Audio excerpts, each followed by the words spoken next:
dónde va el sol a la noche, la ofrecía tradicionalmente la mitología propia de cada civilización, ¿no? Aquí le muestro un ejemplo, los antiguos egipcios, según los cuales el dios del sol, Ra, se subía a un bote cubierto de un mantel de serpientes que no dejara pasar la luz del sol afuera, y era transportado del poniente al levante para poder reaparecer en extrema puntualidad la mañana siguiente en todo su esplendor.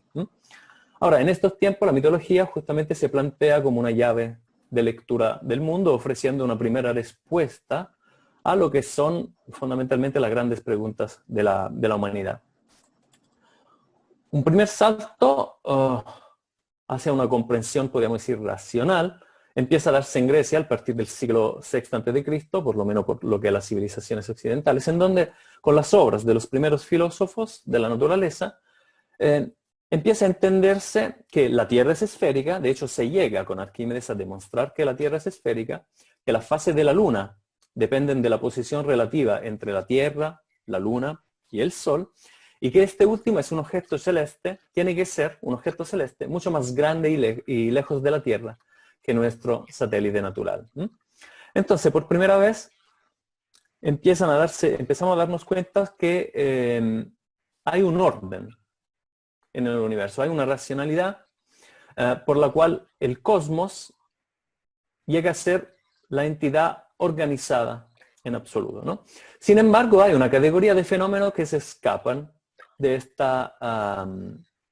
este orden, que en un principio parecen casi revelarse, a ser pronosticados. Entonces, son fenómenos que desde el comienzo de los tiempos, son manifestarse aparentemente al azar, como visto de un solo lugar en la Tierra, han siempre causado en los seres humanos un cierto, ¿no?, terror, una cierta sorpresa, porque de alguna forma parecían subvertir el orden natural de este cosmos. Este es un listado muy sintético de eclipses totales de sol observadas hasta el año 1000, más o menos, ¿no? Entonces, ¿qué es un eclipse de sol? Creo que todos estamos acostumbrados a este tipo de esquema muy sencillo, en donde nos muestra que un eclipse de sol se produce cuando la luna se interpone entre el sol y la Tierra y proyecta su sombra hacia una pequeña región de la superficie terrestre. Si fuera así, tan lindo como lo vemos en este esquema colorado, bidimensional, deberíamos tener un eclipse de sol y una de luna básicamente una vez al mes. Y esto no ocurre, sabemos todo que no ocurre, y no ocurre porque en realidad la órbita de la luna es inclinada de un 5 grados y tantos, y esto hace que en realidad no todas las configuraciones son propicias para que se produzca un eclipse de sol. Hay momentos en el cual la luna, a pesar de estar alineada con el sol y la Tierra, se encuentra bajo el plan de la eclíptica, y entonces su sombra no se va a proyectar en ninguna región de la Tierra, ¿no? Ahora, si nosotros, a ver si logro avanzar, ok. Si nosotros consideramos la intersección del plano orbital de la Luna, que decimos estar inclinado de 5 grados y tanto, 5 grados 8 minutos y 43 segundos, con respecto a la eclíptica, que de alguna forma puede verse como el plan de la órbita terrestre, vemos que hay dos puntos en particular en donde estos planes se interceptan. Y estos son los nodos, se llaman nodos, que va a ser un nodo ascendente si la Luna se mueve del hemisferio austral, meridional, al hemisferio septentrional, y descendiente si se mueve desde el hemisferio celeste norte hacia el meridional, el sur.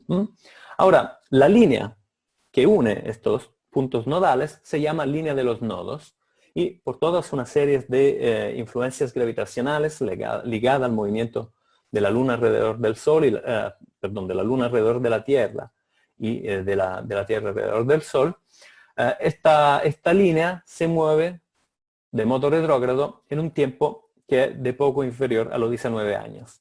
¿Ya? Estas son explicaciones gráficas de lo que es una eclipse total de Sol, en donde, de un libro histórico del final del siglo XIX, en donde de primera instancia se puede averiguar cómo durante un eclipse de Sol la zona de Ombra, o sea, la zona de donde, desde la superficie de la Tierra, el Sol se ve completamente oscurado por la Luna, es muy pequeña, especialmente si lo comparamos con las configuraciones diametralmente opuestas de un eclipse de Luna, en donde la Luna eclipsada se vería de todo el hemisferio terrestre en donde aparece arriba del horizonte.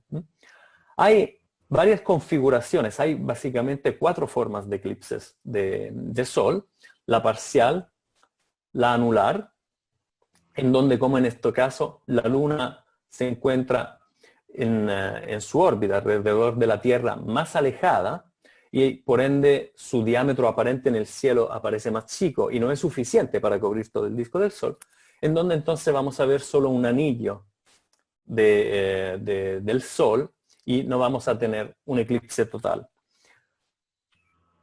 Y esto, básicamente, estas diferentes geometrías se deben a las características intrínsecas de las órbitas de los cuerpos celestes bajo régimen de gravedad. Sabemos que las órbitas de los planetas alrededor del Sol, de los satélites alrededor del planeta, son elípticas. Entonces hay un máximo y un mínimo en la distancia, por ejemplo, en este caso, como se muestra en la tabla, de la Luna desde la Tierra, y por ende cambia también la dimensión del cono de sombra de la Luna. Y variando la distancia, cambia también el diámetro aparente bajo el cual nosotros vemos estos cuerpos y entonces estos fenómenos. Si vamos un poco más en el detalle, tenemos que considerar que el complejo movimiento de la Luna, que siempre ha dado mucho para trabajar a los astrónomos, se puede de alguna forma diferenciar, analizar según diferentes perspectivas, y hasta la misma definición de mes lunar no es unívoca, depende de cuál intervalo temporal estamos considerando.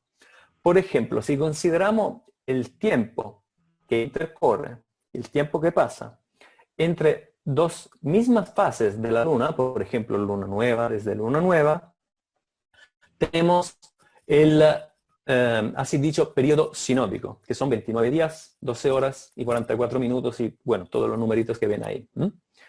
Pero si consideramos el tiempo que pasa entre dos pasajes de la Luna al punto de la órbita más cercano a la Tierra, entonces vemos que este tiempo es levemente diferente, son 27 días, 13 horas y 18 minutos, y esto se debe al hecho que también la Tierra se va moviendo alrededor del Sol. Entonces, para volver hacia esta alineación, el intervalo de tiempo es diferente. Y después podemos considerar el tiempo que intercurre entre dos pasajes consecutivos en la línea de los nodos. Y, por ejemplo, en dos nodos ascendientes. Y esto es el mes dracónico. Ahora, para que efectivamente se pueda producir un eclipse, y esto es el punto clave de todo el razonamiento, nosotros tenemos la Luna en una fase de luna nueva. Tiene que estar entre nosotros y el Sol. Tiene que estar en el mismo plano, perfectamente alineado, entonces debe estar pasando por un nodo. Y para que sea total, tiene que estar lo más cerca posible, ¿no?, a la Tierra. Entonces, si nosotros, como empezamos a jugar con los numeritos, tenemos que ver que, considerando el mínimo común múltiplo de estos 3 meses lunares, vamos a encontrar, si hemos visto un eclipse de Sol, por ejemplo, hoy, vamos a repetir la misma configuración. En primera aproximación, vamos a repetir la misma configuración que ha dado el eclipse de Sol después de 6.585 más o menos días. ¿Ok? Y esto porque básicamente coincidiendo estos múltiplos, teniendo estos valores, el mes sinódico, el mes anomalístico, el mes dracónico, vamos a obtener la misma configuración geométrica por la cual se vuelve a repetir la misma fase de la Luna, que está en la misma posición con respecto a la línea de los nodos y a la misma distancia de la Tierra. ¿Ya? Este tipo de recurrencia de propiedades matemáticas, como ven, pueden basarse exclusivamente en observaciones, ¿no? Yo observo a la larga de un periodo de tiempo suficientemente largo, yo empiezo a observar un eclipse, por ejemplo hoy, visible de un cierto lugar, y me puedo dar cuenta que hay una cierta repetibilidad que me lleva a este tipo de periodo, ¿no? 3 minutos, Ahora, Rodolfo. ¿perdón? Te quedan 3 minutos. ¿Cuánto? 3 minutos. 3 minutos. No te escucho. Ya.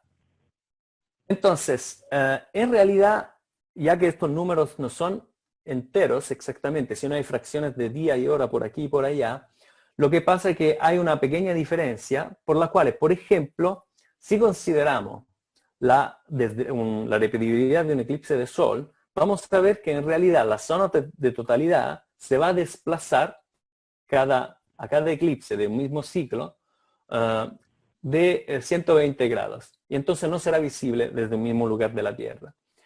¿Eso qué significa en una perspectiva? Que ha sido muy difícil a lo largo de la historia, no tanto darse cuenta de esta periodicidad, que como decía, prescinde, como no está vinculada a ningún tipo de teoría explicativa. Lo que sí ha sido sumamente difícil es saber predecir el lugar de la franja de totalidad.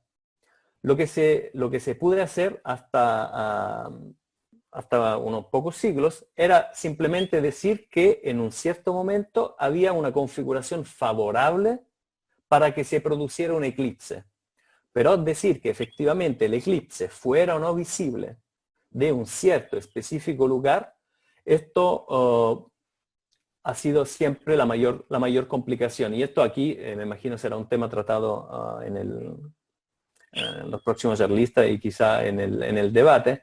Esto permite un poco especificar lo que uno quiere decir cuando dice la capacidad de prever un eclipse. Algo es saber reconocer que hay una configuración geométrica disfrazada de una periodicidad numérica que me dice si tengo o no una configuración geométrica, una alineación favorable a que se produzca un eclipse. Otra cosa es saber predecir con extrema precisión, tanto espacial como temporal, que el eclipse efectivamente va a ocurrir.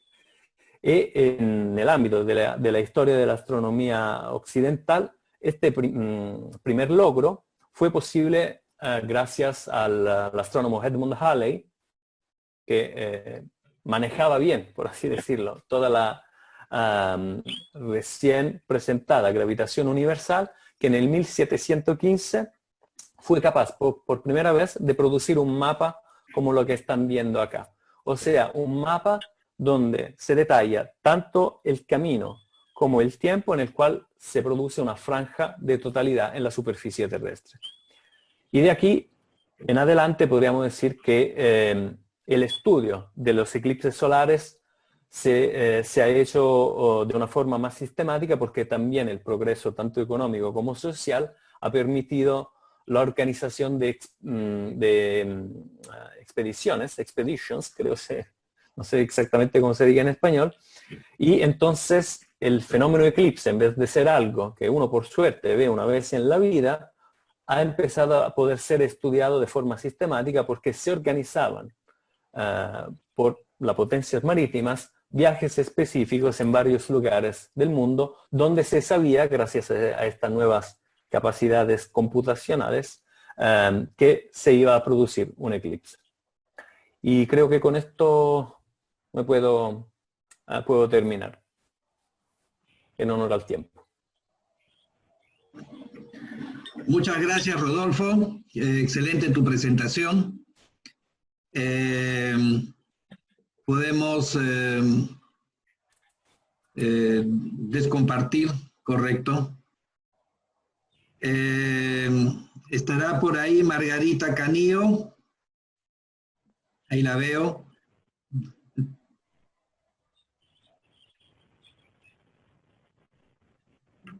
Puedes prender tu micro, perfecto. Por acá, sí, estoy por acá. Te escuchamos, Hola, estamos todos oídos. sí, buenas tardes. Sí, mi nombre es Margarita Canio, inquinado de acá de Temuco, región de la Araucanía, sur de Chile y de Argentina también. Y vengo de una comunidad también mapuche que está lejos de la ciudad de Temuco, así que estoy en estos momentos en la ciudad, sí, para poder también compartirles un poco acerca de esto que es la astronomía mapuche y respecto también a los eclipses del cual me fue encargado, ¿no? Así que no sé si puedo pasar a presentar lo que es lo que tengo que, o lo que quisiera compartir con ustedes.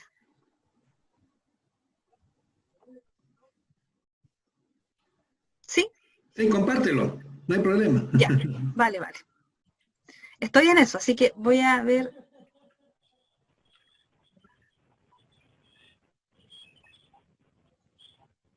Voy a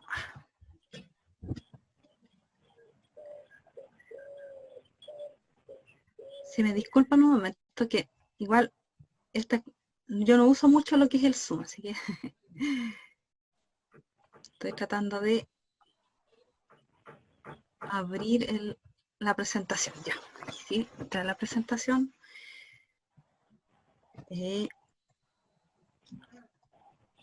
Por aquí estamos.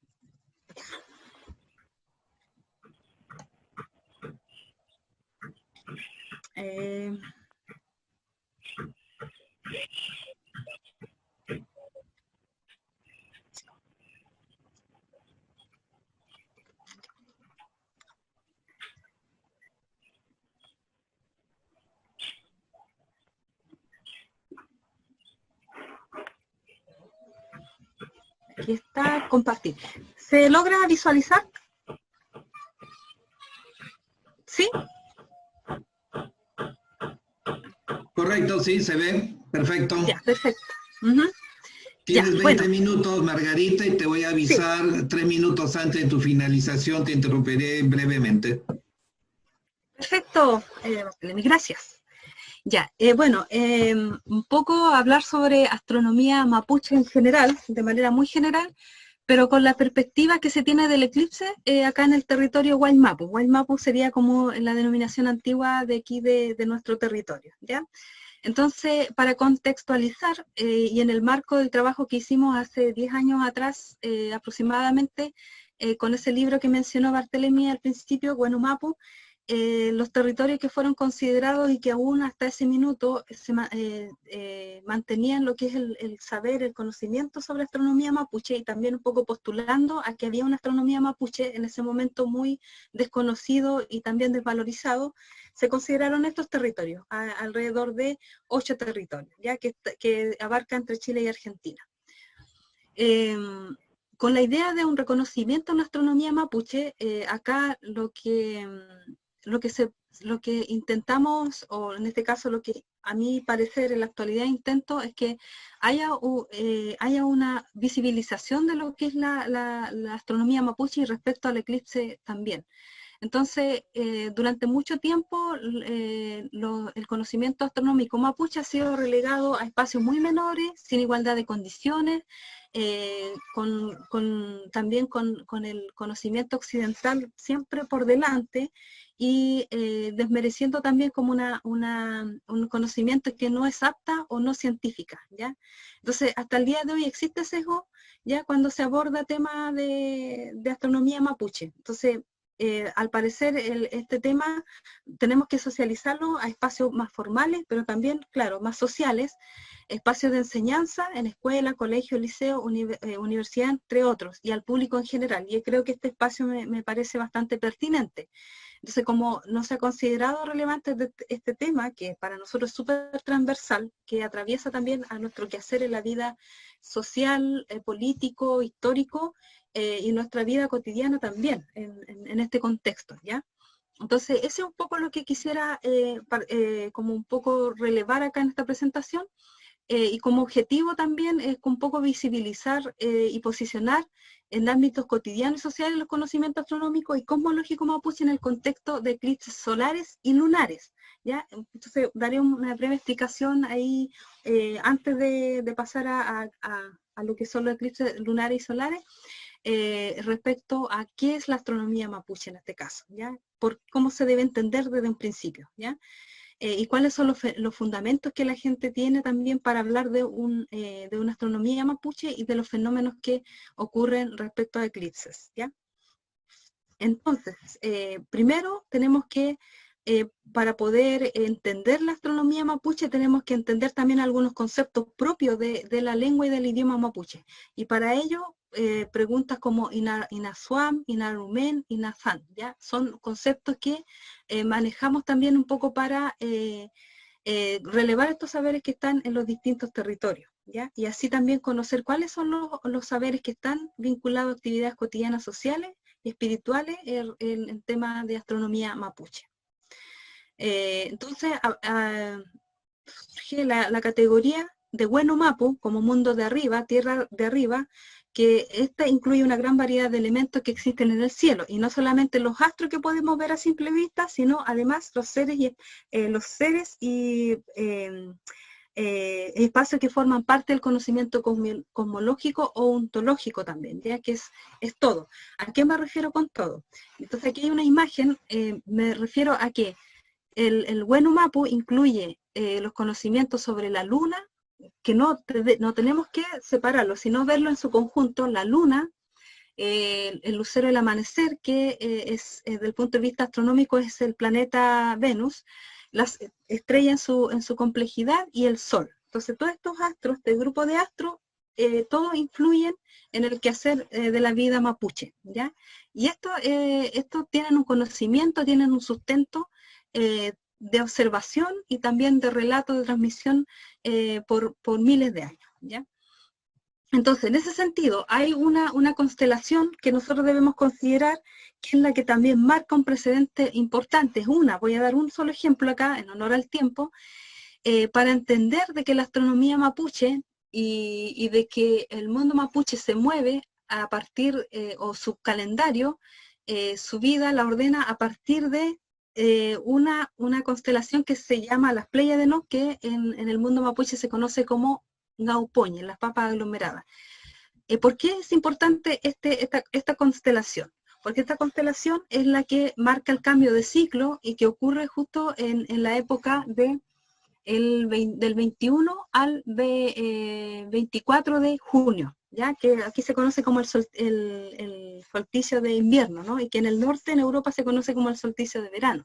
Entonces, este es un precedente que para hablar también de astronomía mapuche, ¿ya? Este es un precedente que indica cambio de ciclo y que se pasa de un, por decirlo de algún modo, de un año nuevo a un año viejo. Estos son los precedentes que marcan, ¿cómo se llama? El cambio de ciclo, ¿ya? Ngaupoñe.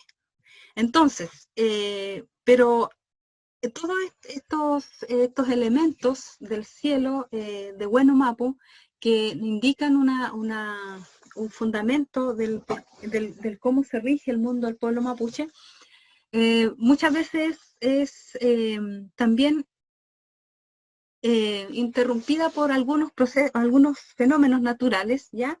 Y esos fenómenos naturales son, por supuesto, principalmente los eclipses solares y lunares.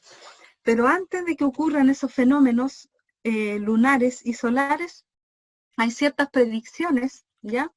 Que ocurren y que justamente en años anteriores, hace ya más de 10 años atrás, ocurrió antes del terremoto del 2010, ¿ya? Y que ese fenómeno lo permite o se permite ver a partir de una estrella que se llama el Cthalwanglen. El Cthalwanglen es la estrella roja que aparece por el lado este-norte del territorio acá en el Guaymapo, ¿ya? Y eso indica que viene algún fenómeno asociado, por supuesto, a eclipse o lunar o solar, ¿ya? Esa es como la primera predicción, ¿ya? Entonces, ¿cómo nosotros logramos esto? Decir de que, averiguar que es así, por un lado, tiene que ver con la observación, pero también a partir de los relatos. Entonces aquí hay un relato de Ramón Naupa, que es de Cauñicu del 2010. Entonces él relataba en esa fecha que hay, dicen que Choñoihue está vinculado a un Xalhuanglén. En el Huenumapu está Xalhuanglén, sale por aquí, por este lugar, por el este. Los antiguos ancianos fallecidos decían que cuando aparece es porque va a ocurrir ocurrir cualquier cosa. Eso hace poco tiempo apareció, por aquí sale y por allá se entra. Es del color del fuego. Uno que otro año aparece, ¿ya? Entonces, esas son como parte de la predicción, ¿ya? De que va a ocurrir algún fenómeno.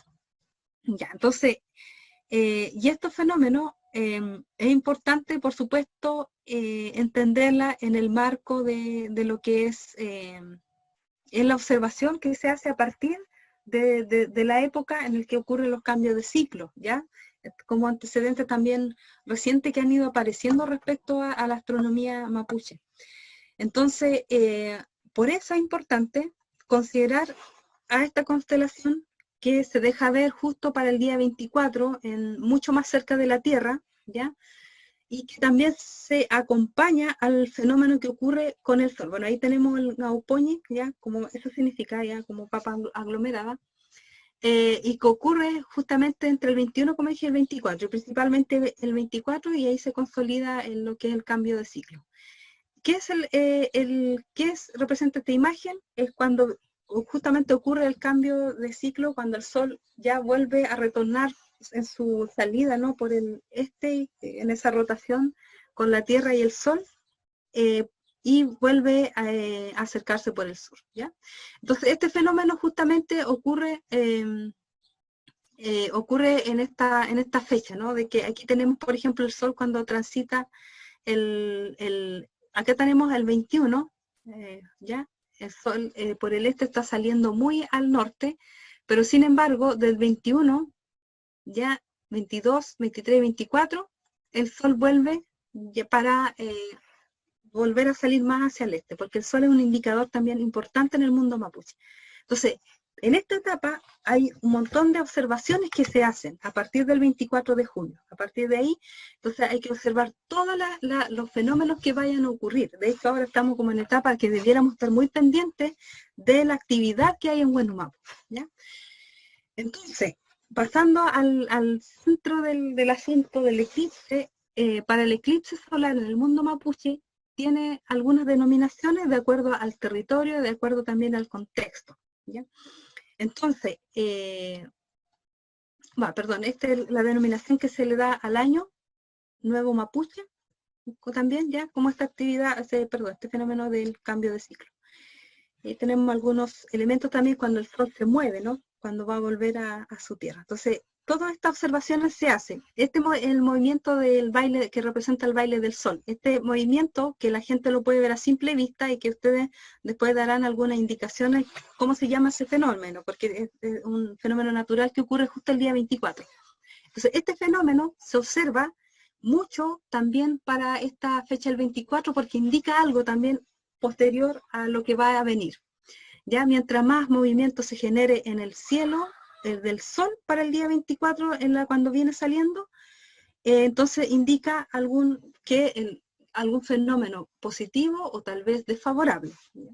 Entonces, lo ideal es que este fenómeno sea muy visible y que la gente lo pueda ver, ¿ya? El Sol. Entonces, respecto a lo que son los eclipses, ¿ya? A lo que son los eclipses solares y lunares, hay alguna más bien experiencia de lo que ya se vivió. No hay una predicción del todo para decir tal día va a ocurrir un eclipse solar o un eclipse lunar. Eso no está, sino que el fenómeno se observa y se describe a partir del día que ocurre, excepto, como les dije al principio, cuando está muy visible esta estrella roja, ¿ya? Que cuando es muy visible es porque puede estar asociado a estos fenómenos de eclipses, o también a fenómenos como desastres naturales, como les denominan también, ¿ya? Como lo que ocurrió en 2010, para el terremoto en 2010. Entonces, algunas denominaciones para el eclipse se encontraron desde el punto de vista de la lengua, por ejemplo, para la luna, que es Kuyen, es Lan Kuyen, como la luna que se muere, Malongita Kuyen, como la luna que vienen a taparla o a golpearla, ¿ya? O Puni Kuyen, como luna que se oscurece, o Sumsumita Kuyen, luna que se oscurece lentamente, ¿ya?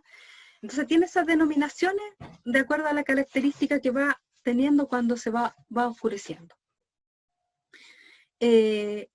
¿Cómo se ve desde el punto de vista mapuche un eclipse, tanto lunar y solar?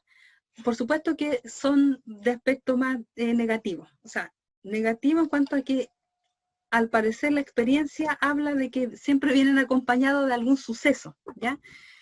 Sobre todo la del sol. La del lunar es como la persona que alcanza a observar, por supuesto que tiene más resguardo en cuanto a que fue la única que lo pudo haber visto. Por ejemplo, en esta imagen que representa un relato de un eclipse lunar que ocurrió antes del año 60, ¿ya? Por allá por el lado argentino, por Junín de los Andes.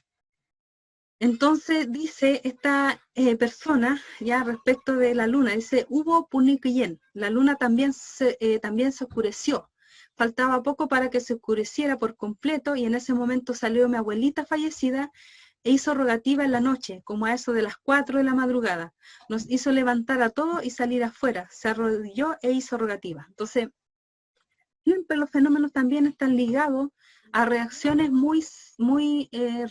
que son de ceremonia, de rituales, ¿ya? Porque se considera un ente, un ser más dentro de este mundo, de este planeta. Entonces, por eso cuando la luna y el sol son tapadas de este modo, son eclipsadas, ¿ya? La gente se va a alarmar, ¿ya? Se va a alarmar. Porque tenemos la observación a simple vista que son astros, los astros más connotados en el cielo. Entonces, por lo tanto, un fenómeno así, por supuesto que alarma mucho a la gente, ¿ya? Entonces, además, este relato que habla de ese eclipse lunar, decía que por lo general, luego de que ocurrían estos fenómenos lunares, venía siempre alguna actividad natural, o sea, natural en cuanto a que se secaban los ríos, que había ya una actividad que no favorecía, o sea, se ocurrían fenómenos naturales que no favorecían a las personas, ¿ya? Por lo menos en lo que es el lunar, hay menos antecedentes de cuestiones más naturales que ocurrían, pero sin embargo, con el sol hay mucho más antecedentes. Entonces, encontramos aquí algunos otros denominaciones respecto a sol, a Antú, ¿ya? A sol, aquí se le denomina Malón y Tantú, como taparon al sol, o le pelearon también, ¿ya? Así como es una lucha entre la luna y el sol, o no necesariamente la luna, sino también otro ser que pudo haber tapado al sol, ¿ya? Y que hizo que el sol perdiera fuerza. Y también se denomina Sumiñi Antú, se oscureció lentamente. Y también como Lan Antú, muerte del sol o cambio de ciclo solar, que también se le denomina así en algún otro territorio.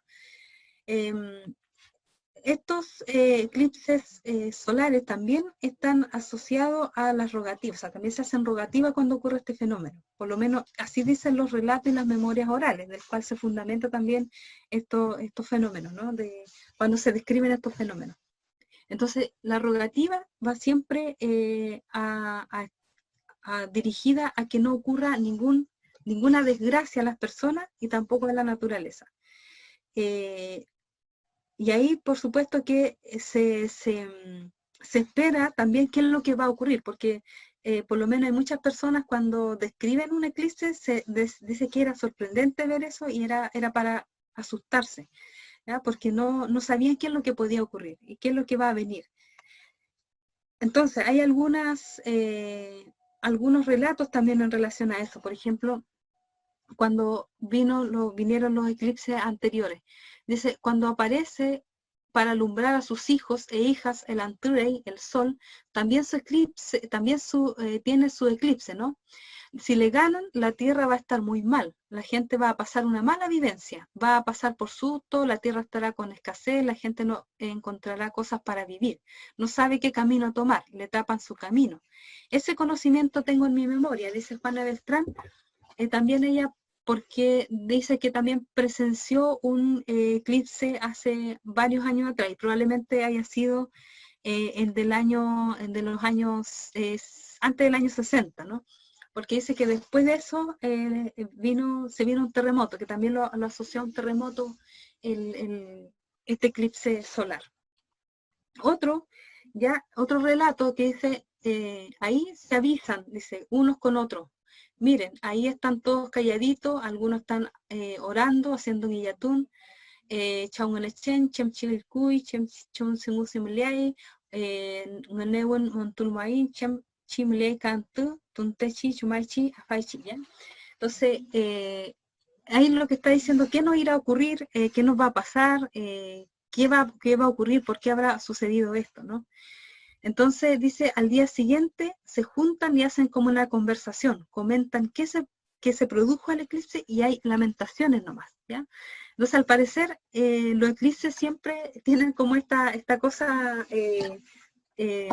de alertar a la gente, de estar también con lamento, ¿no? Porque seguro vienen acompañados.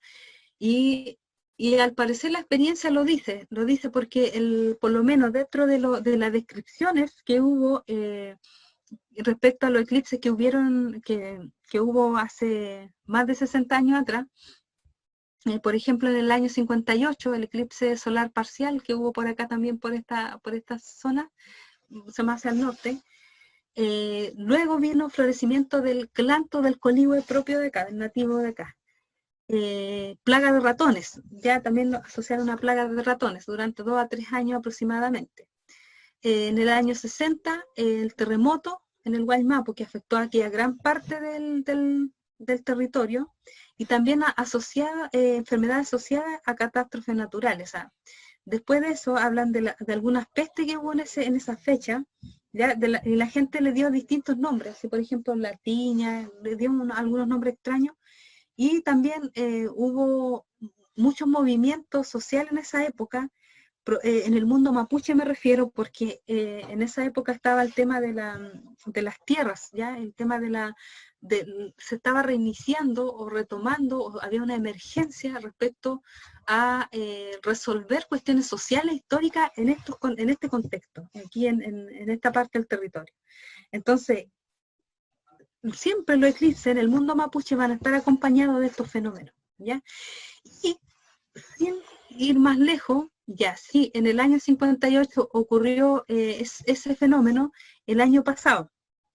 En el 19, ese eclipse total, ya en el territorio sur, me refiero al sur en el Chile, o más bien dicho, en el cono sur, en el Latinoamérica, en el sur de Latinoamérica, también trajo algunos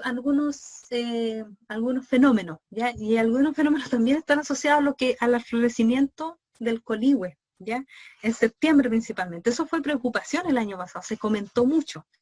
Y empezaron a asociar de que tal vez tenía que ver con el eclipse que ocurrió en el norte, y porque hubo mucha falta de respeto con ese eclipse, porque no sé si recuerdan, eso fue como el evento, una fiesta enorme. Sin embargo, los pueblos originarios en el norte estaban muy de desacuerdo con la forma en que se abordó ese eclipse. Entonces, acá también se comentó ese asunto, y justamente por redes sociales corrían, por ejemplo, de que el coligüe se floreció, otro evento vendrá, se preguntaba la gente. Y en octubre de ese mismo año comienzan también las manifestaciones sociales. Entonces, los eclipses siempre nos llevan y nos conducen a algún evento social y natural. La pandemia o la emergencia de salud mundial también, ¿ya? Entonces, hoy en día estamos todavía en proceso de observación de este fenómeno que ocurrió el año pasado, y el que se acerca va a ser también otro suceso muy importante y que también preocupa porque va a ser acá y estamos en un momento muy complejo del ámbito social. la relación entre el Estado chileno y el pueblo mapuche están muy frágiles, muy sensibles. Tenemos una problemática profunda ahí que no se ha resuelto, y que si ocurre este fenómeno también acá, probablemente tengamos algún evento bien complejo, ¿ya? Entonces, para ir Mira, están finalizando, hablando de la astronomía mapuche. ¿Puedes bajarle un poquito para acá, escuchar? Diapositiva, es que la importancia de abordar estos fenómenos, o sea, de abordarlo en el ámbito social, en ámbito más formal y también informales, es que los conocimientos astronómicos, acá no hay una distinción de género. La reflexión que yo hago al final, que acá nosotros nos tratamos de distinguir si una astronomía mapuche va dirigido solamente a ciertas personas o no, sino la idea es que todos puedan involucrarse en el asunto, que todos podamos aprender, conocer estos fenómenos y también los conocimientos astronómicos en general. Lamentablemente, con las prácticas coloniales que hasta el día de hoy tenemos acá en lo que es la parte histórica y social, es que estos saberes han sido bien coartados y muy tendientes también, que solamente lo femenino o lo masculino es tal cosa. Entonces, todo eso hemos tenido que sortear para poder abordar astronomía mapuche, ¿ya? Y además, que los conocimientos astronómicos, por otro lado, insisto que deben ser abordadas de manera muy transversal, no solamente en el mundo mapuche, que es donde nosotros intentamos mantener de algún modo vigente el conocimiento, de manera que para nosotros es útil. No es una cuestión de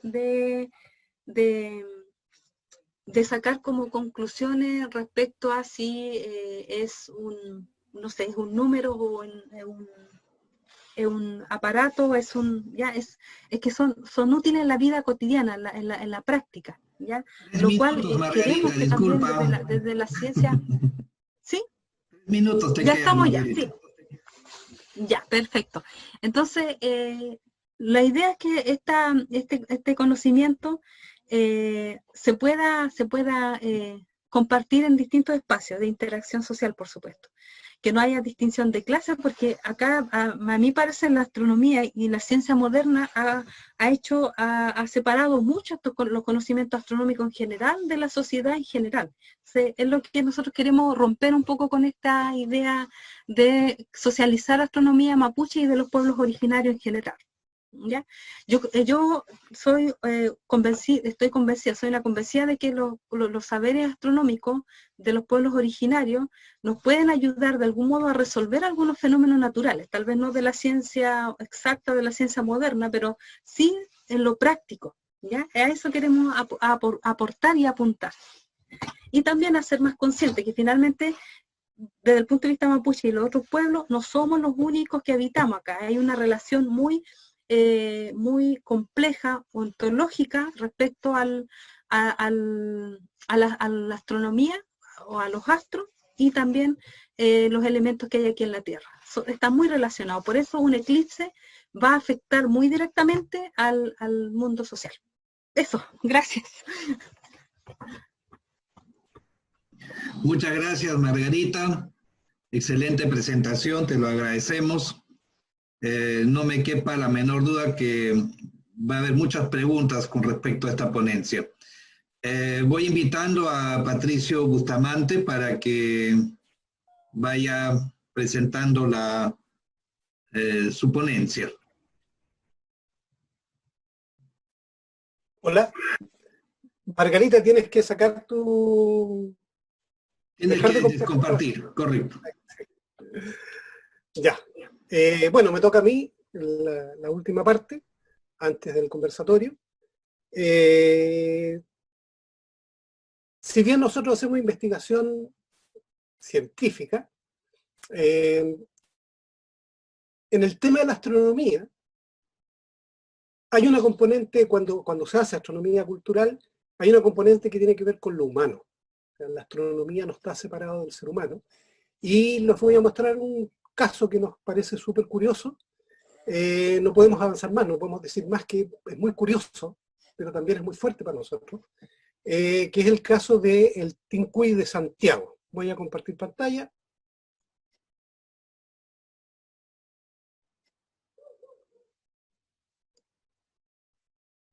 ¿La ven? Voy a presentar. Conforme. Muy bien. Ya. Bueno, eso es lo que se conoce Plaza Italia o Plaza Baquedano, porque en el centro está la estatua del general Baquedano. ¿Ya? Normalmente se le decía Plaza Italia. Hoy día ha pasado a ser la Plaza de la Dignidad.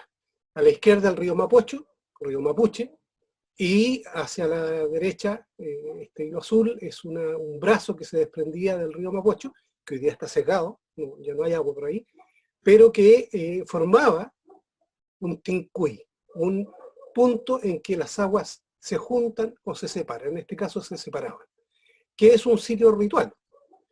Bueno, nosotros estábamos estudiando el tema de Santiago Inca, el tema de Santiago, viendo que probablemente había alguna construcción inca, y bueno, durante 500 años la historia ha enseñado que el Santiago estaba fundado sobre un peladero por los españoles, pero a partir del 2012 hemos ido publicando una serie de artículos que muestran que en realidad Santiago se fundó sobre una ciudad, un poblado pequeño, inca, un centro administrativo inca, que era la sede extremo sur del Collasuyo. Y restos de este poblado hoy día siguen bajo la ciudad de Santiago, bajo el cemento. Una referencia, voy a dar muy poca referencia porque en realidad son 15 minutos, muy corto el tiempo, pero hay una referencia muy clara. Cuando Vivar salen del Cusco, Vivar dice que Vivar era el cronista que traía el conquistador Pedro Valdivia, que funda Santiago, dice que Pedro Valdivia se viene con toda su gente a conquistar una ciudad como el Cusco, a orillas del río nombrado Mapocho. ¿Ya? Bueno, el río Mapocho es uno solo, y lo que indica es que había algo a orillas de ese río. Eso es lo que había a orillas del río, un poblado de origen incaico, probablemente instalado sobre un sitio mapuche.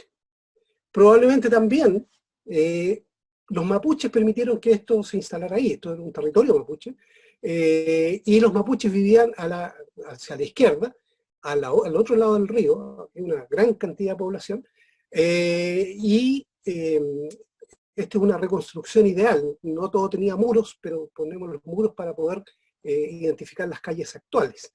Esto es la Plaza de Armas. Si alguien conoce Santiago, esto sería la Plaza de Armas de Santiago. Aquí estaría la Catedral de Santiago hoy día, y aquí estaría aproximadamente la casa de Quilicanta, que era el gobernador inca. Y aquí al fondo se ve una línea azul que sería el Tincuy.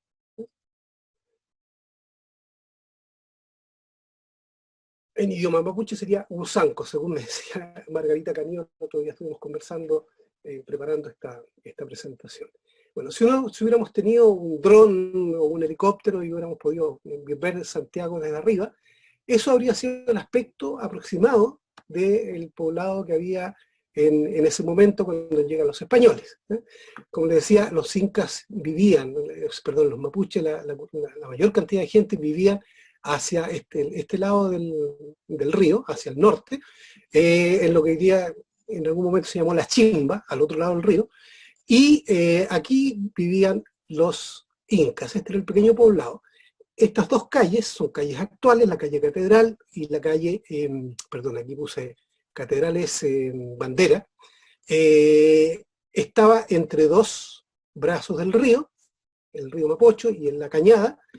Estaba dividido en dos calles, en 4 por 2 calles, que le da la característica del Tahuantinsuyo, la división en 4. Esto sería la Plaza de Armas, y el poblado estaba en torno a la Plaza de Armas. Esto sería la iglesia San Francisco actual.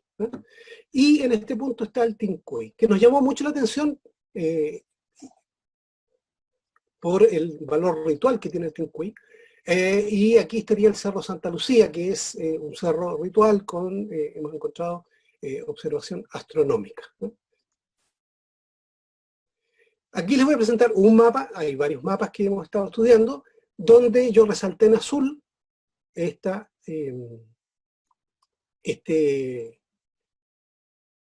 brazo que se desprende del río Mapocho. Esto es un mapa antiguo de cómo debió haber sido en 1600 el Santiago. Ya había crecido bastante Santiago, pero se ve este punto. Entonces, nos interesaba mucho identificar este punto, ¿no? Entonces, según las crónicas, Pedro Valdivia funda entre estos dos brazos del río. Hoy día, todos los que conocen Santiago, sería la calle Alameda o Avenida Bernardo Higgins, ¿no? Bueno, pensábamos que nunca íbamos a encontrar un dibujo, algo que nos mostrara el Tinku, pero afortunadamente nos equivocamos. Aquí hay una pintura de una expedición que se llamaba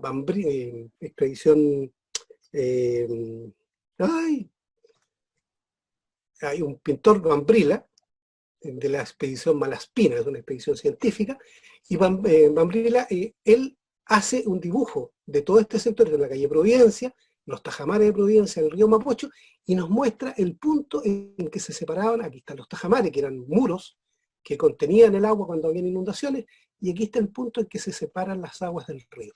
Tenemos esta pintura y tenemos un dibujo exactamente en el mismo lugar.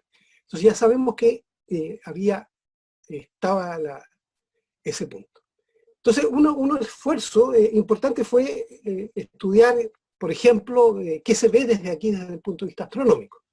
Desde el punto de vista astronómico, se fijan, esta es la salida del sol el día del solsticio de invierno. Esto es el Inti Raymi o el Huetripantu para mapuches. Y en este punto se encontró un niño congelado, un niño inca de más de 500 años, porque este es un sitio sagrado. El Cerro del Plomo había una ofrenda ahí. Y en esta otra fotografía se ve la salida de la luna en un punto que es importante, que tiene que ver con la predicción de eclipses, según lo que hemos estado tratando de entender, ¿ya? Hacia el oriente. Es un punto que se llama crossover, cuando pasa de un hemisferio a otro. Desde aquí se tomaron esas dos fotografías, entonces hay una visión astronómica importante desde este lugar. Y aquí está el río Mapocho, y aquí estaría más o menos, de acuerdo a los planos y de todos los estudios que hemos hecho, el punto donde se separan los dos ríos, el Tincuy. Esta es una fotografía que yo tomé de Google Earth, para que sea más... no es una foto que tomé yo. Ahí está el punto donde estaría la separación de los ríos. Y sabemos que aquí pasaban los tajamares por esta línea, por lo tanto aquí los tajamares se interrumpían y dejaban salir el agua hacia la calle Alameda, que es esta calle. Entonces eso era el recorrido que hacía el río, el brazo del río. Ahí está la estatua del general Baquedano, y esto se llama Plaza Italia, porque aquí hay una estatua que representa al pueblo italiano, una donación del pueblo italiano. Una cosa interesante que empezó a surgir, ya no desde el punto de vista técnico, sino desde el punto de vista humano, es que la Plaza Italia es la que divide los barrios altos de los barrios bajos. Es un punto donde se encuentran la gente de ambos barrios, los que vienen de arriba y los que vienen de abajo, y también es el punto donde se separan, porque es la separación entre los barrios altos y los barrios bajos. En Santiago se habla del barrio alto y de los barrios bajos, como en la antigüedad. Entonces el Tinku es un punto de unión y separación de estas dos grandes temas de la sociedad. En la Plaza Italia también es el punto donde, cuando había un triunfo deportivo, digo había porque llevamos 5 meses en que no hay fútbol, la gente se desbordaba, todo Plaza Italia a celebrar. Ahí hay una celebración de una Copa América, Holgorio. Fíjense, cuando se fue a Sudáfrica, aquí son fotografías que yo tomé de periódico, de las celebraciones que se producían en este punto. Entonces un punto de encuentro, de celebración. Pero también es el punto desde donde salen siempre las las concentraciones políticas. Ahí la gente se juntaba y desde ahí comenzaba la concentración hacia el fondo, que está a 3, 4 cuadras, está el Palacio de la Moneda. Esto es la Alameda. Bueno, cuando uno ve, empezamos a darnos cuenta, fuimos al eclipse. El eclipse yo iba a dar una charla, a sacar fotografías, pero no estaba preparado para lo que pasa con los eclipses, porque hay una componente emocional que es súper fuerte y que no se puede desconocer. Cuando uno hace astronomía cultural, esto tiene que estar presente en la discusión. Bueno, aquí está una descripción de lo que decía Margarita, de lo que pasa con los eclipses, que esto está en el libro de Margarita, en Winimapu. Para las culturas locales, esto tiene una connotación negativa. Y cuando yo vi el eclipse, a mí me pasaron cosas, o sea, es sobrecogedor el fenómeno de ver el sol que se oscurece. Yo tengo la visión científica, pero igual algo me pasó. Entonces hay que considerar ese aspecto cuando uno hace investigación relacionada con las culturas originarias. Piensen que la astronomía científica tiene menos de 100 años. Siempre la astronomía estuvo del clima, los cambios de estación, pero también la navegación. Eran cosas muy prácticas. La astronomía científica desligada de las cosas prácticas es un fenómeno extremadamente moderno. Bueno, después del eclipse yo ya me había olvidado y el día 17 de octubre se revienta una cañería de agua justo aquí donde está Plaza Italia, y es como simbólicamente el agua retoma su camino. El agua que está cegada durante 500 años termina reventando y saliendo hacia la Alameda. Y también el día siguiente comienza el estallido social. No comienza en Plaza Italia, pero Plaza Italia se transforma en el punto de reunión más importante donde se dieron las peleas más grandes. Aquí hubo mucha violencia, como decía el tema del eclipse.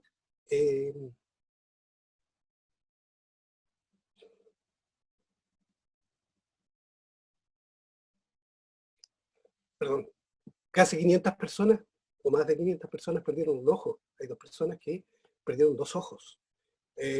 Hubo violencia enorme, saqueos, disparos, gente muerta. Entonces fue una cosa muy fuerte. Y ahí yo me empecé a acordar del eclipse.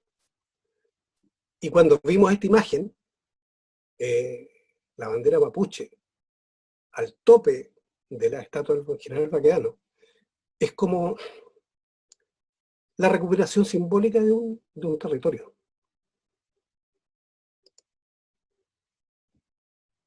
Y después, el coronavirus.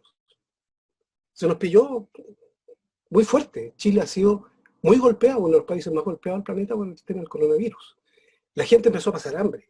Y esto no es cuento, esto son fotos de periódicos. Y se proyectó la palabra hambre en Plaza Italia. Ese edificio es el edificio de la Telefónica que está en Plaza Italia. Y esto fue un tremendo conflicto para el gobierno. Incluso en la noche pusieron unos grandes focos para tapar la palabra hambre. ¿no? Había mucha violencia, mucha represión en esa ciudad.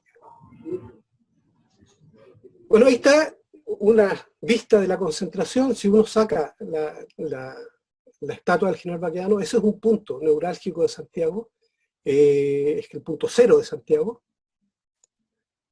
Y mi visión es que esto debiera ser a futuro, por todo lo que ha pasado, debiera ser un sitio ritual. Yo aquí pongo símbolos mapuche, pero en realidad, símbolos mapuche o no, esto debiera ser conservado a futuro como un sitio ritual, un sitio de encuentro, donde se puedan restaurar las heridas que se han generado con toda esta violencia que se ha generado. Entonces, no es lo que uno tradicionalmente estudia en el caso de la arqueoastronomía o de la astronomía cultural, encontrar este tipo de fenómenos, pero a mí me parece súper llamativo que un sitio ritual, simbólico, antiguo, mantenga hasta cierto punto esa misma ritualidad, y que siga siendo un punto de encuentro y ese encuentro tan potente. Entonces yo creo que debiera esto generar un cambio. De hecho, la gente bautizó este lugar como la Plaza de la Dignidad. Bueno, eso es el tema, el Quilpué o Gusanco de Santiago. Muy bien, muchas gracias, Patricio. Me imagino que también va a haber muchas preguntas. Vamos a pasar un ratito a unos cuantos comentarios del panel, en el cual se incluye Ricardo Moyano y yo mismo, y de ahí escogeremos las preguntas más repetitivas en el chat para acumularlas en una sola y vemos cómo quiénes la van respondiendo. No sé si Ricardo quiere hacer una pequeña intervención al respecto. ¿Qué tal, Barte? Creo que me escuchan bien, ¿no? Sí. Perfecto. Sí, bueno, aprovecho de saludar a los amigos y veo que hay muchas caras conocidas. Qué bueno que podemos compartir acá a través del Zoom. Le quería agradecer también a la CIAC, que nos permite organizar este pequeño evento informal, y sobre todo a los ponentes, a Rodolfo Angeloni, Margarita Canillo y Patricio Bustamante por el tiempo y la disponibilidad para poder compartir sus experiencias y también sus trabajos. Así muy rápido y de lo que alcancé a tomar nota, resaltan algunos puntos que creo que son fundamentales para poder iniciar la charla de preguntas, que tienen que ver con en cómo afectan los fenómenos astronómicos y en particular los eclipses, en este caso el eclipse del 2019 y el 2020 en el mundo social, y cuál es la capacidad o no, de hecho lo han preguntado en el chat, de poder anticiparnos a este tipo de fenómenos. De hecho, a través de la comparación de las dos charlas de Rodolfo y de Margarita, entrecruzándolo con lo que dice Patricio también, nos damos cuenta de que básicamente tiene muchísima más importancia social, podríamos decir, la descripción que el evento, que quizás anticiparse al mismo, desde el punto de vista de estas racionalidades no occidentales, podríamos definir. Y otro tema que creo que queda ahí sobre la mesa tiene que ver todavía con las prácticas coloniales y la forma en cómo construimos conocimiento a partir de estos dualismos, podemos decir, entre lo natural y lo cultural, el conocimiento certero y el folclore, podríamos decir otras cosas más. Y por último, también creo que es tarea de la CIA que poder profundizar en el reconocimiento de estas otras maneras de construir conocimiento, y quiero citar acá a la doctora Johanna Broda, que por desgracia no nos está acompañando en el chat, pero que ella habla también de estas ciencias prehispánicas, que podría ser un concepto a debatir dentro del chat y de la gente que nos está acá acompañando. Aprovecho de dar nuevamente las gracias, creo que tenemos un público cercano a las 75 personas, así que fue todo un éxito, Bartolomé. Dejo el chat abierto para las preguntas. Barte.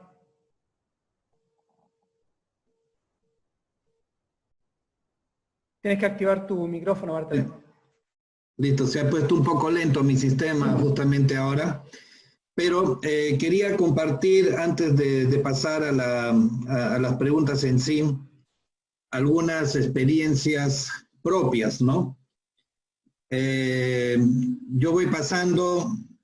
ya he vivido 3 eclipses en 3 periodos de mi vida totalmente diferentes. El primero fue al sur de Lima, unos 100 kilómetros al sur de Lima, cuando tenía unos 13 años. En el año 80, de adolescente, interesado ya en las ciencias, fastidié mucho a mi mamá para que moviera el auto y pasar por la zona de la totalidad, pero lastimosamente no pude ver la totalidad, puesto que si ustedes conocen la costa del Perú, que es muy semejante a la costa de La Serena, saben que al borde de mar prácticamente tenemos una neblina casi permanente. Nosotros le llamamos pues la panza de burro. Fue bueno porque no tenía telescopios, no tenía filtros, no tenía nada, entonces pude ver el eclipse a través de las nubes en todas sus fases, pero la totalidad no la llegué a ver. Después ya en la universidad, al final tuve la suerte de poder participar en la proyección y en pasar en directo en televisión peruana el eclipse de 1996 que compartimos en la frontera con Chile, ahí en Tacna y Arica. Los peruanos lo vimos desde Micuya, un sitio muy bonito de petroglifos que tiene mucha simbología solar, y del otro lado, en Chile, se habían conglomerado en la ciudad de Putre. Y ahí pues estaba yo totalmente obsesionado por definir los tiempos, por ver el momento de primer contacto, de segundo contacto, y yo me regocijaba pues de la predicción, de la exactitud de todo lo que estaba sucediendo, hasta que comenzamos a ver lo que llamamos el último punto de contacto, el anillo de diamantes. Comenzamos a ver las perlas de Bailey y todas esas cosas, y llegó un momento en que yo no tenía nada que decir. Ahí la transmisión se quedó vacío y lo único que se escuchaba era la gente pues gritando, algunos llorando de emoción, otros de miedo, en fin, estamos en los años finales de los 90. Y prácticamente dejé fluir el evento.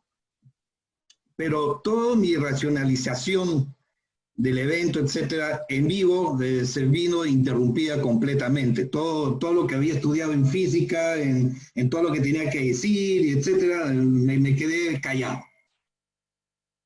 Acto seguido, pues, la última vez que nos reunimos ahí en Chile, el año pasado, fui a ver el eclipse también, pero ya fui relajado, fui a disfrutarlo. Y también el comportamiento social del pueblo chileno, la publicidad que hizo el Estado chileno alrededor del evento era bastante curioso, ¿no? Era justamente demostrar que Chile era la estrella, que Chile era lo mejor del mundo de la astronomía, y bueno, sí que lo es, obviamente, pero el discurso iba por ahí. No hubo un discurso con respecto a qué sentía la gente o qué podía influir la gente o qué pasaba en el territorio. Pero la cosa que más me llamó la atención en el sitio donde yo me encontraba es que la gente se emocionó mucho, había personas místicas, pero en general lo que me llamó la atención es que la gente comenzó a cantar el himno chileno con mucho fervor, ¿no? Y emoción. Y bueno, ahora nos viene otro reto, es pasar a ver el eclipse, si es que podemos, en el 2020. Y como el tema también va por el astroturismo, había mucha emoción porque el evento llegó a movilizar casi 250,000 personas de Santiago a la zona de La Serena. Y yo tuve que dormir en el auto de ida y 2 días de vuelta porque el embotellamiento era total, se había desbordado totalmente, ¿no?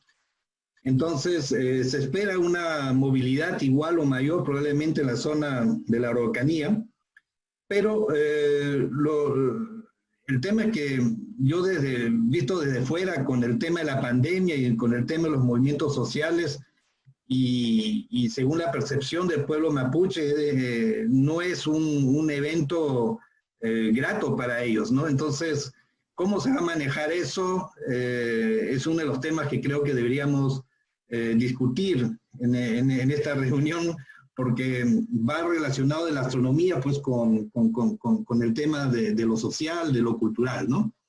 No sé, ¿qué piensan ustedes? Un poquito para... ¿Qué tal, Barte? De nuevo acá yo, Ricardo. Me fijo acá en el chat y veo que hay un par de cosas que son recurrentes. La primera es algunas preguntas para Margarita, a ver si le podemos dar nuevamente la posibilidad de tener audio. ¿Cuál es la importancia simbólica? Si podría profundizar un poco sobre la importancia simbólica de los eclipses en el mundo mapuche, y si nos puede hablar un poco más sobre asociaciones referentes a cambios de temperatura, la visibilidad de cometas o estrellas fugaces, que me están preguntando acá por dentro. Y también preguntan si podemos hablar de una astronomía o de una astrología mapuche, ¿no? Esas son algunas cosas que pude rescatar del del chat. No sé si le damos la palabra a Margarita para que pueda responder.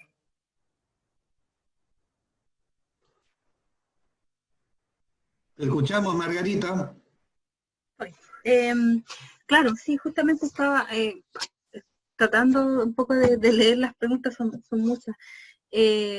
Claro, tiene los eclipses, por lo general, sí, yo creo que hay una percepción así como me refiero a la gente de afuera, la gente que no es mapuche, de lo que piensan los mapuches como todo muy negativo. Claro, asumimos como concepto la palabra el concepto negativo para referirnos a todos estos sucesos y fenómenos que vienen después. Pero analizando y un poco reflexionando y repensando los acontecimientos que han ocurrido relacionados a eclipse, yo creo que estos finalmente, a mi parecer, ahora viéndolo un poco más fríamente, son fenómenos que ocurren, cada cierto tiempo ocurren. ¿Ya? Pero claro, es muy simbólico, es muy importante, es muy fuerte un eclipse, principalmente solar, porque ocurre justamente en el día, y total, sobre todo que lo vamos a tener en nuestra cabeza, ¿no? O sea, va a ser la primera vez que yo voy a vivir un evento así si es que llega a ocurrir y tenemos la posibilidad de verlo. Pero para la gente que ya vivió, como decía Barthélemy, ya en 2 ocasiones, sobre todo las personas que al día de hoy están vivos y tienen 100 años, han vivido ya por lo menos sus 2, 3, juntando el eclipse lunar, ese fenómeno, ¿no? Entonces, por supuesto, como decía Patricio también, es conmovedor, yo me imagino verlo, y que por supuesto que asusta, porque finalmente son, ¿cuánto? 1 minuto, 2 minutos en el que la energía, si uno lo ve de manera racional, natural, el sol y la luna generan energía, influyen en el comportamiento, en lo que ocurre en la Tierra. Entonces, tiran energía y esa energía es perceptible. Por supuesto, nosotros lo percibimos, al tomar sol sentimos calor, nos quemamos, ocurre algo ahí, ¿cierto? Entonces, en un eclipse solar, principalmente solar, el sol se tapa por al menos 1 minuto y medio, 2 minutos, eso es harto. Si uno se pone, no tiene reloj ni nada, se pone a observar la oscuridad en ese momento, eso es harto. Y es harto también el tiempo en que en la Tierra misma, ya desde el punto de vista más bien natural, no recibe energía. Y yo, claro, ahí considero que por supuesto ocurre algo, ¿no? Hay una interrupción de ese proceso que natural, de la luz directa, de la energía. Y por supuesto, como nosotros somos por supuesto seres energéticos, tenemos energía, por eso nos movemos y eso, ya ahí se podría explicar de otro modo también ese asunto, pero claro, afecta en la medida que nosotros dependemos finalmente de los elementos que están en nuestro entorno, no solamente de los astros acá en el Bueno Mapo, sino también los elementos que están alrededor de nosotros. Ahora que nos creamos el centro de la Tierra, eso es un tema que hay que resolverlo ya, porque no somos lo único, ese es un tema también importante. Por supuesto que en ese sentido es bastante importante y simbólico un eclipse solar principalmente. De que justamente ahora esté asociado a cuestiones sociales, es que, claro, finalmente la vida acá, del punto de vista mapuche, es la vida, los eventos sociales, en la cotidianidad, como también en lo ceremonial y social, político y eso, se ordena en torno a cómo está el espacio también, el espacio aquí en la Tierra y el espacio en el cielo, en el Bueno Mapo. Si por acá se vienen a dar una vuelta, se van a fijar que todas las casas, hasta el día de hoy, la gran mayoría del territorio, siguen un orden, una ubicación. La puerta de la casa, por lo general, están orientadas hacia donde sale el sol. Entonces, ese es como el punto, ese es como digamos, como uno dice, el norte es, nuestro norte, donde está el polo norte, ¿cierto? Aquí para nosotros, nuestro punto principal es el este, es donde el sol se deja ver, ¿no? Entonces, y en ese sentido, por supuesto que cobra relevancia en el quehacer diario de las personas, de nosotras las personas. Cuando hay alguna actividad, más bien de tipo ceremonial, como los encuentros de los Guillatún y eso, siempre la orientación, la ubicación está en semicírculo mirando hacia el este. Entonces, y eso es porque una de las razones, uno de los fundamentos es que por allá se deja ver el sol. Así está, el sol todo el tiempo o gira así ya en relación a la Tierra. Entonces, por eso también nosotros nos ordenamos de ese modo. Por supuesto que en ese sentido va a involucrar en lo que hacemos o no hacemos acá, ¿ya? Eso es así, eso en la práctica es así. Ahora, que la gente muchas veces lo hace, a veces sin como explicarlo mayormente, pero sí, la práctica es así, ¿ya? Ahora, respecto a ver si es un poco el tema de si es siempre negativo o no, es que no sé, claro, no siempre yo creo que es negativo. Yo creo que después de estos procesos fuertes que estamos viviendo, también tenemos que ver la oportunidad que se nos presenta. En estos momentos estamos en un proceso, en un momento político muy complejo e importante. Estamos abordando el tema del racismo, y el racismo que ha calado incluso hasta nuestra sociedad. Y ese es un tema que quizás si lo relacionamos con estos fenómenos astronómicos, cosmológicos, por supuesto que podríamos encontrar también una salida. En el momento en que la otra sociedad nos vea de igual modo, por supuesto con la diferencia, nos valore en esa diferencia, entonces vamos a dejar de tener esta problemática, estas relaciones frágiles, estas relaciones violentas que tenemos al día de hoy. ¿Ya? Entonces, va por ahí también este asunto, que lo astronómico y lo cosmológico va relacionado con eso. Se puede hablar de astrología o de astronomía, pucha, ahí nosotros apostamos a una astronomía mapuche, como claro, como categoría más bien de la tradición, de la memoria oral, y desde también lo que propone un poco las ciencias sociales, ¿no? Ahora, hablar de ciencia mapuche también es otro tema que nos estamos planteando. ¿Será prudente o no? Por supuesto que la ciencia moderna no lo acepta mucho, pero quizás relevar las categorías propias podría ser la solución. Si estamos, por ejemplo, dialogando con un pueblo originario del norte, aymara, tacameño, o de otros pueblos también de otra parte del mundo, quizás relevar las categorías propias que nacen desde las bases de cada pueblo también puede solucionar muchos problemas. No hablar de astronomía mapuche y hablar de Huenumapu propiamente tal en el mundo mapuche, y hablar de astronomía, vamos a tener igualdad de condiciones tal vez. Y así podemos decir o usar otros conceptos también propios de cada pueblo, y en vez de hablar de territorio mapuche, hablar de Guaymapu directamente también, yo creo que viene a solucionar varios temas ahí de relaciones, ¿no? De relaciones sociales. Eso es lo que puedo decir por el momento. Si hay más preguntas también estaremos por acá. Aquí la mesa de panel ha considerado darle 2 minutos al señor Rubén Calvino. Le rogamos que mantenga esos 2 minutos, por favor. Sí, buenas tardes. Yo soy de acá de Argentina. Me quería referir brevemente al aspecto económico de las celebraciones mapuche.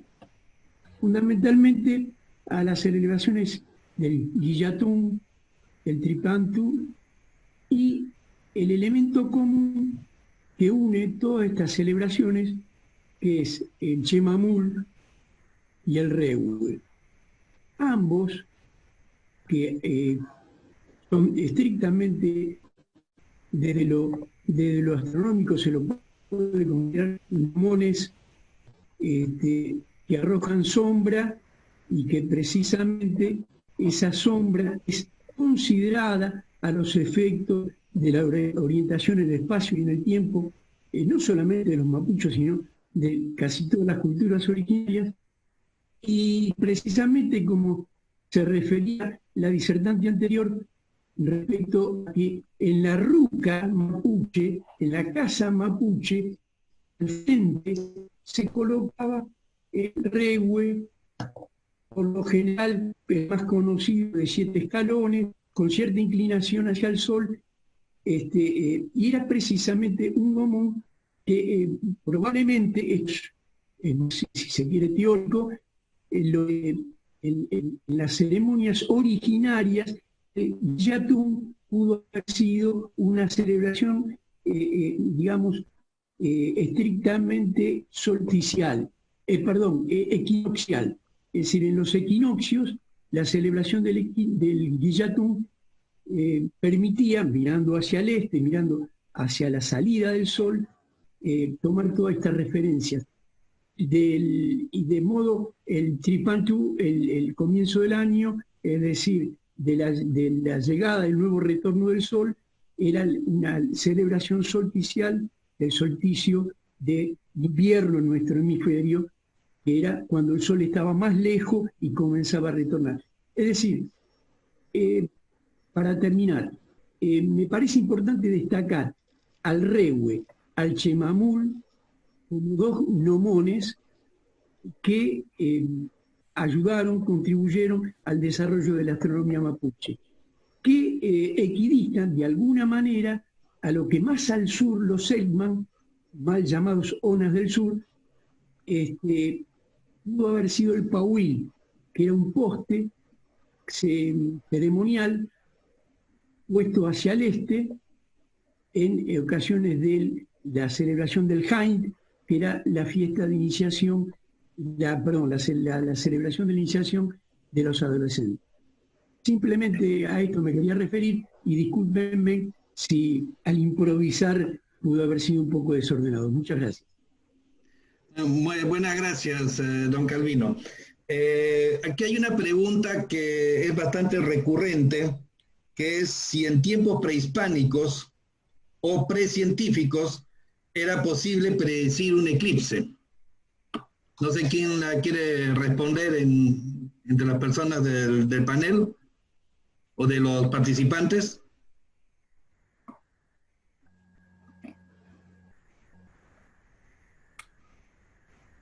Yo puedo comentar brevemente dando quizá mi perspectiva.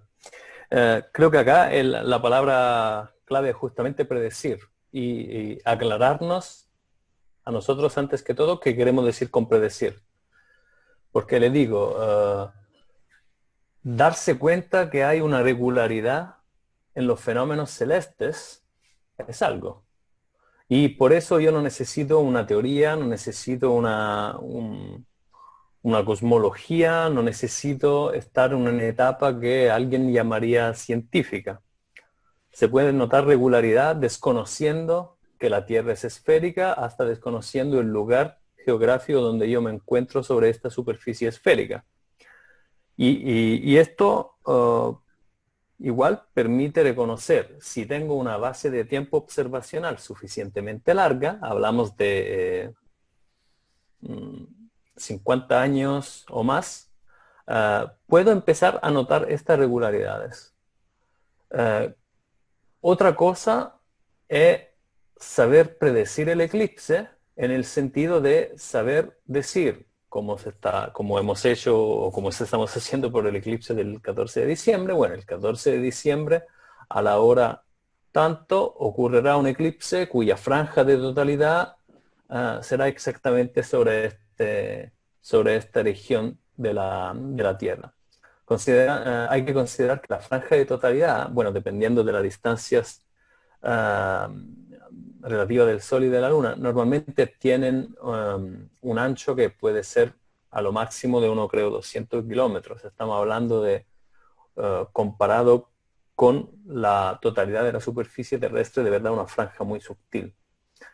Entonces, este nivel de predicción, como le decía, ya presupone algún tipo de conocimiento que, para que yo lo sepa por lo menos, se ha logrado solo en la era por lo menos el siglo XVII con la mecánica newtoniana. Hay que entender saber entender que para hacer este tipo de predicciones, que le digo que la Tierra es esférica, saber el lugar en esta Tierra donde estamos ubicados, por lo menos. Entonces le digo, hay predicciones en el estilo de la primer ejemplo que le hacía, donde, claro, reconocer que hay una configuración geométrica o una ciclicidad matemática, por lo cual hay posibilidad que se produzca un eclipse, ¿ya? Y muy a menudo este eclipse no se producía. Le hago un ejemplo. El ciclo de Saros puede efectivamente reconocer que cada 200 y tantos meses lunares se vuelve a repetir la misma configuración, pero no te dice si desde el lugar donde tú estás ubicado esa configuración se repite cuando en tu lugar, cuando tu lugar está de noche. Entonces sería un eclipse que tú ni observarías. Entonces creo el tema está ahí cuando se habla de si los antiguos, si las antiguas civilizaciones conocían o no los eclipses. Creo que ahí está un poco la diferencia. Veo ahora alguien menciona el mecanismo de Antikythera. Exacto, el mecanismo de Antikythera igual había reconocido la existencia de estos ciclos. El ciclo de Metón, el ciclo de Calipo también, pero igual no predecía el eclipse en el sentido que decía cuando el eclipse ocurría en Grecia o en la Europa continental. Espero haber sido suficientemente claro. Muchas gracias, Rodolfo. Para añadir nomás, el primer encuentro entre Occidente y las Américas con respecto a un eclipse fue en 1504, cuando Cristóbal Colón tuvo que quedar varado con sus naves malogradas porque no le dejaron entrar a Santo Domingo, recostó sobre Jamaica. Y él, entre sus pocos libros que tenía en su camarote, era el nuevo libro de Johannes Regiomontanus, que era un calendario perpetuo y un calendario que predecía eclipses. Y esa era una gran novedad, porque hay que recordar que Johannes Regiomontanus fue el primero en hallar una ecuación y unas tablas para el seno y el coseno. Sin desarrollar las figuras trigonométricas no hay matemáticas. Entonces prácticamente estamos en un momento de encuentro entre la incipiente matemática moderna, ¿no es cierto?, desarrollado por los empíricos y los racionalistas a través de Leibniz y otras cosas, y el mundo antiguo, ¿no?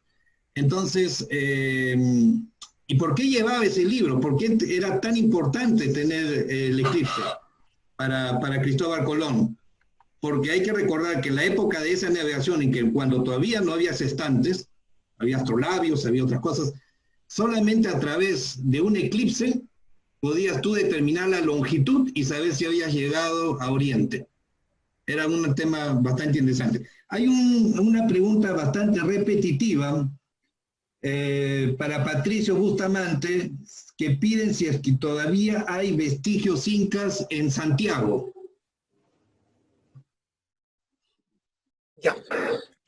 Bueno, nosotros, hablo también por Ricardo Moyano, que está en el panel, no hacemos excavaciones. Ricardo es arqueólogo, yo no soy arqueólogo, pero nuestros métodos son no invasivos. Por lo tanto, nosotros no hemos encontrado restos enterrados porque no hemos hecho excavaciones. Sin embargo, hay otro equipo que en la misma época en que nosotros hicimos nuestra primera publicación, Rubén Esteber, que es arqueólogo, y Gonzalo Sotomayor, historiador, que falleció muy joven, ellos sí hicieron excavaciones. Previo a estas investigaciones, muchas excavaciones que se hacían en el centro de Santiago se encontraban restos incas, pero no sabían a qué atribuirlo. Entonces, a partir del 2012, cuando nosotros presentamos el trabajo en el Congreso de Arqueología en Arica, y la publicación del artículo Mapocho Incaico por Stever y Gonzalo Sotomayor, se comienza a reconocer por qué había tanto. Se encontraban muchos. De hecho, creo que en el 2011 se había hecho una excavación en el Museo de Arte Precolombino, muy cerca de la Plaza de Armas, que era el centro del poblado inca. Se había hecho una excavación para ampliar los subterráneos, y me decían que se encontraron miles de restos de cerámica inca, cusqueña, ¿no? Bueno, mezclado también en muchos casos con cerámica local, por lo tanto había interacción entre distintas culturas. En el caso particular del Tincuy no hay evidencia. Es un lugar absolutamente disturbado, está lleno de excavaciones del metro, se hicieron muchas excavaciones para hacer los tajamares en la época colonial. Ahí pasan unos paso nivel, bajo nivel, todo eso está absolutamente excavado. Ahí solamente tenemos referencias, por ejemplo, hay una cosa bien importante desde el punto de vista, bueno, crónicas no hay. De ese punto en particular no hay ninguna crónica. Tenemos este dibujo que nos muestra que el terreno era muy escarpado, y muy cerca de ese lugar, y eso es bien significativo, y por eso que yo la primera vez que me puse a investigar, hace más de 20 años, empecé a investigar el tema de la posible ubicación de algo en Santiago, que fuera Inca, me fui directamente a la Plaza Italia. ¿Por qué? Porque en ese punto la iglesia construyó el seminario mayor. Y normalmente cuando las iglesias, de acuerdo a esto de la extirpación de las idolatrías, el libro, tenían instrucciones de hacer donde había un sitio sagrado, instalar una iglesia, instalar una cruz o instalar algo católico para cambiarle el signo. Entonces para mí fue una indicación así como bien clara. No hemos encontrado hasta ahora ninguna crónica española que hable de ese punto en particular, solamente crónicas, o sea, referencias coloniales, y en el resto de Santiago sí hay mucha evidencia. De hecho hay mucha evidencia de que todo el área estuvo muy cultivado. Entonces una de las cosas que dice Robert Stever, que probablemente cuando llegan los españoles a Cusco, la gente empieza a arrancar hacia el sur y empieza a migrar, y en un periodo muy corto se recibe en la cuenca de Santiago, en la cuenca del Mapocho Maipo, que son dos ríos que están, se recibe una gran cantidad de gente en un tiempo muy corto. Entonces las cantidades de cultivos son muy extensos. Las calles que nosotros recorremos, las calles principales de Santiago, son calles de origen mapuche inca. Y en torno a esas calles, por ejemplo, hay una estación del metro que se excavó, Quinta Normal, donde está el Museo de la Historia Natural, donde además está el niño del plomo, este niño que estaba en esta capacocha, que estaba en el Cerro del Plomo. Se encontró un cementerio inca con mezcla de cultura local. Entonces, y las piezas son inca cusqueños, y hay mucha evidencia en torno a Santiago. Tenemos crónicas que hablan de los gobernadores incas, que hay pequeñas menciones, pero están ahí, son muy claras.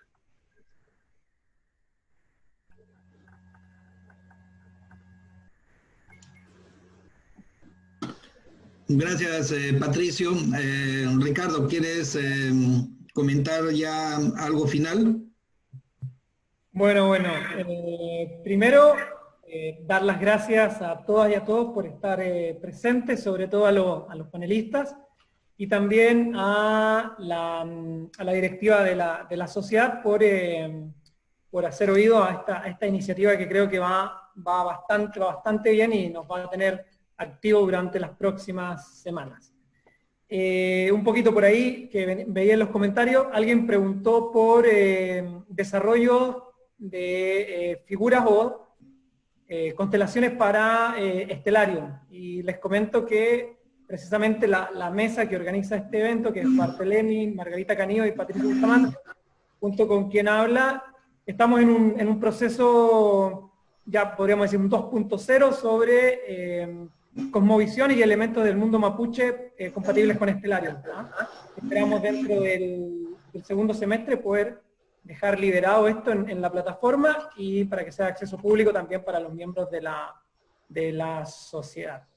Y nada más, solo hacer hincapié en la necesidad de realizar este tipo de trabajos en conformidad con las comunidades locales, y sobre todo haciendo referencia al alto respeto que debemos tener por el mundo espiritual y el mundo social de las comunidades indígenas, particularmente el mundo mapuche. Recordemos de que el eclipse no va a ocurrir en cualquier parte, están ocurriendo hechos de violencia significativa por parte del Estado chileno, se están pasando a llevar los derechos humanos, tenemos presos políticos, también tenemos machis mapuches en huelga de hambre, y creo que es un tema bastante delicado y creo que es pertinente también hacer un poco eco a las necesidades y a las reivindicaciones de la nación mapuche.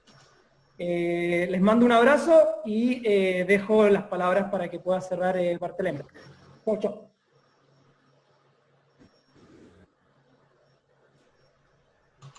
Muy bien.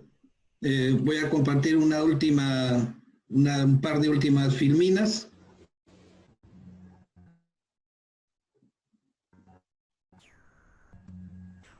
Listo.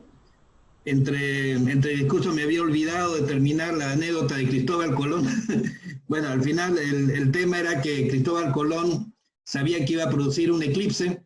Ahí tenemos una bella imagen litografiada del evento.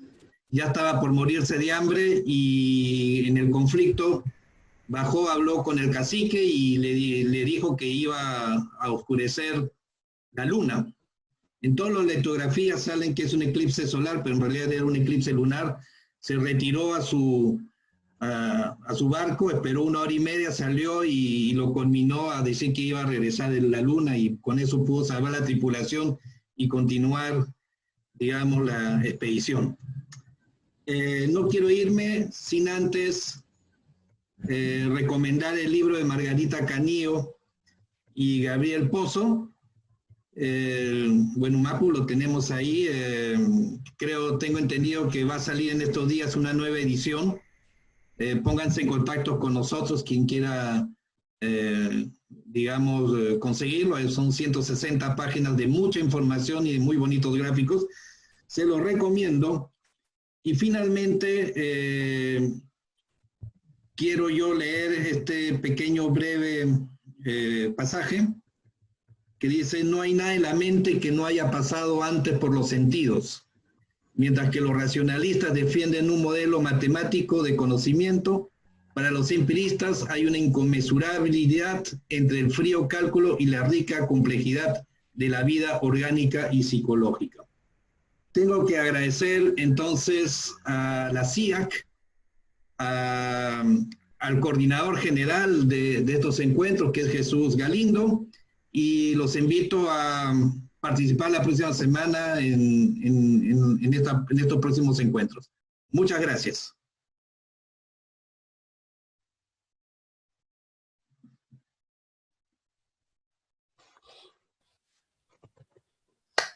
Muchas gracias. Muy amables. Desde Colombia, saludos. Gracias. Hasta luego. Chaltumay, Peucayal, Lemoria. Gracias. Chao, saludos de Perú. Muchas gracias, saludos desde Córdoba, Argentina. Saludos desde México, hasta luego. Sí, los esperaba en Costa Araucanía el 14 de diciembre. Gracias por todo. Muchas gracias de Argentina. Saludos de Venezuela. De Canadá. Olá, graças Brasil. Um abraço a todos. Muito obrigado, Ricardo, pelo convite. Chao, amigo, un abrazo. También a la gente que está allá en el sur. Mucha fuerza, los demás. Tá bem. Em breve vamos trazer para cá um encontro. Tá bem? Um abraço. Un abrazo. Bye.